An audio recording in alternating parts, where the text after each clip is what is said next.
ఇక్కడ చూపిస్తున్న వీడియో ఏంటంటే ఇయర్ పియర్సింగ్స్ అందరూ చేసుకుంటారండి. కానీ మెడికల్ ప్రొఫెషనల్స్‌తోని ఇయర్ పియర్సింగ్స్ చేయించుకోండి. ఎందుకంటే సమ్‌టైమ్స్ ఏమవుతది అంటే ఇది వెరీ రేర్ కండిషన్స్. అందరికీ వచ్చేస్తదని కాదు. కానీ అన్‌ఫార్చునేట్‌లీ అసెప్టిక్ అంటే నీట్‌గా లేకుండా రాంగ్ ప్రొసీజర్స్ చేస్తున్నారు. అలాగా ఉన్నప్పుడు ఏమవుతదంటే ఈ యొక్క చెవు స్వెల్ అయిపోవచ్చు, నీరు పట్టేయచ్చు.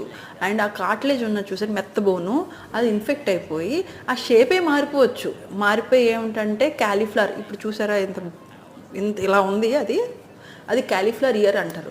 ఆ షేపు ఒక్కసారి కాలీఫ్లవర్ ఇయర్ వస్తే టోటల్‌గా షేపే మారిపోతది. Ear shape.